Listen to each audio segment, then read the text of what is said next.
My name is Sam Cullum, and my science fair project is on the tensile strength of fishing line. The question for the experiment will be, which fishing line has the highest tensile strength, and which fishing line is closest to the advertised amount?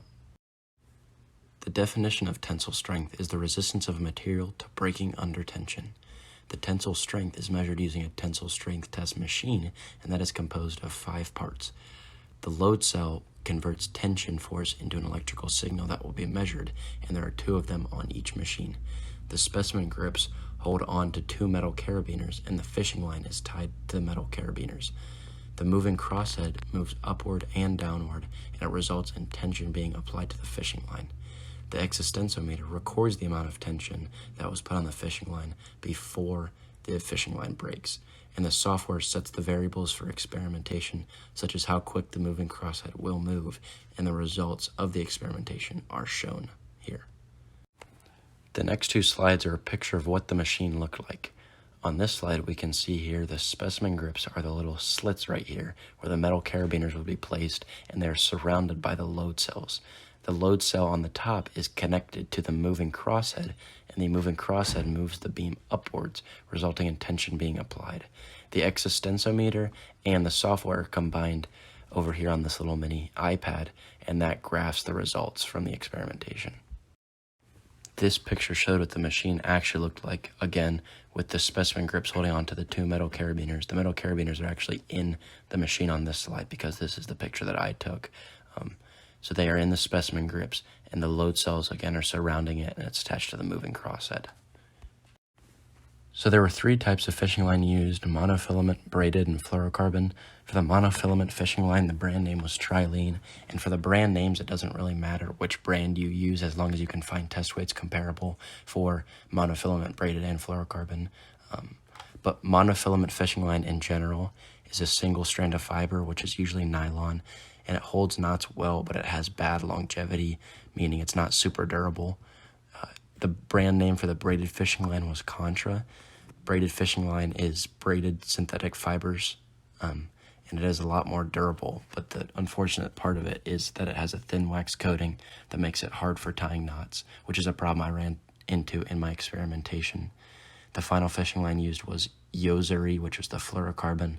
It is like a dense single filament, and it is highly abrasion resistant, and it has great longevity comparable to the longevity of braided. The hypothesis for the experimentation was, if the tensile strength and closeness to advertised tensile strength of 3 types of fishing line, monofilament, braided, and fluorocarbon, are measured, braided will have the highest tensile strength for all test weights and will be the closest to the advertised amount for all test weights. There are 6 main steps for experimentation. Step 1 is to obtain monofilament, braided, and fluorocarbon at advertised weights of 10 pounds, 15 pounds, and 20 pounds. Like I said earlier, the brand does not matter, but you have to find a monofilament, braided, and fluorocarbon line at 10 pounds, 15 pounds, and 20 pounds, and Trilene, Contra, and Yozuri were where I found the most success at.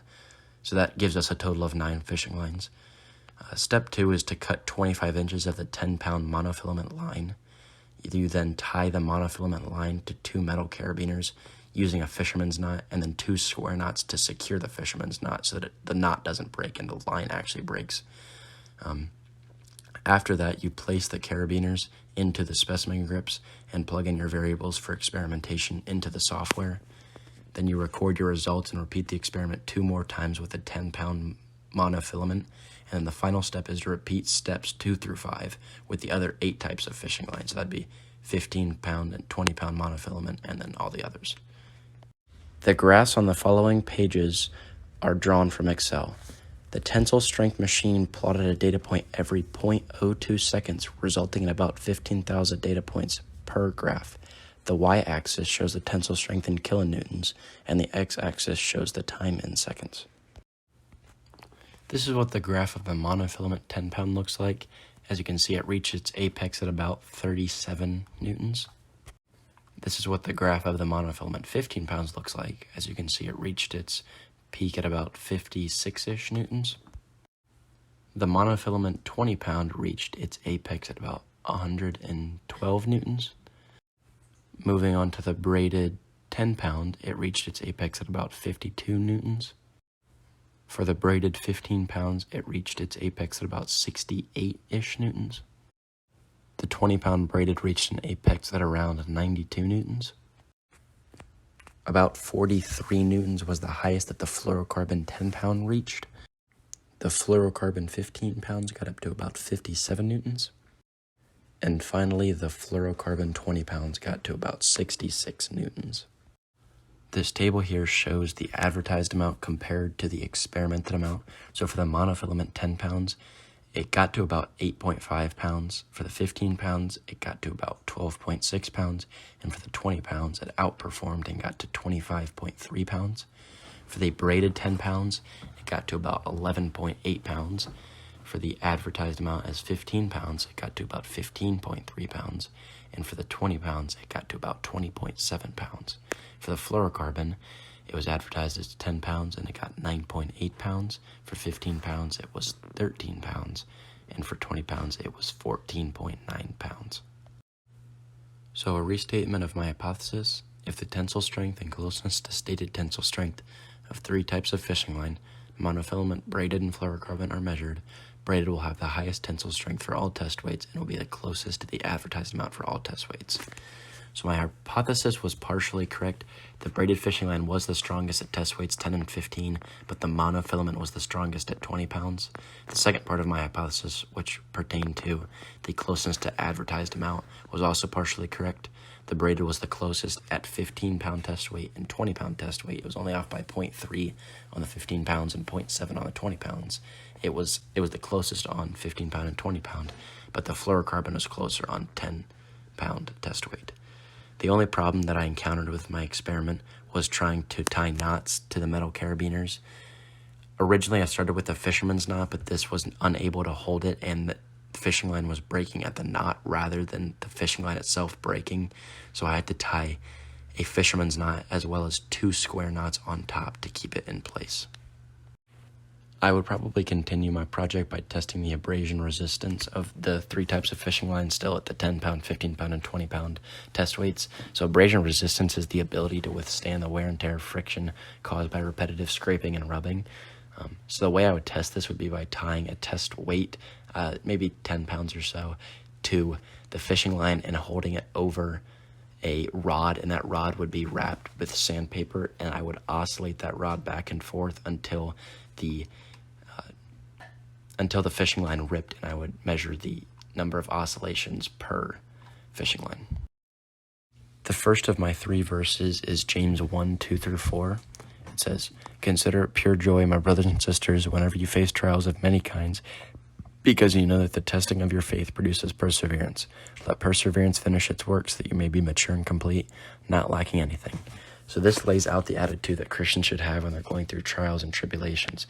They should be accepting of the stress and tension that they're under, and should embrace a mentality of trust and acknowledgement that God knows what's best. We have a finite understanding of the situations that we are in, and we are unable to look into the future and see the silver lining, but God is able to see the full picture. If we were truly solidified in the Word and in our belief in God, we would understand that although our concerns are legitimate, we need to put faith in God. My second verse is Luke 12, 25 to 26. "And which of you, by being anxious, can add a single hour to this span of life? If then you're not able to do as small a thing as that, why are you anxious about rest?"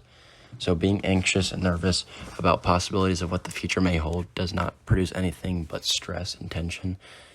This allotted time to worrying about the future diminishes the time spent in the present, and that limits the impact that you can have. Additionally, it talks about the alternative to stress, which is living and praising God and understanding that we should be thankful for the time that we have here on earth. My final verse is Matthew 4, 18 through 19.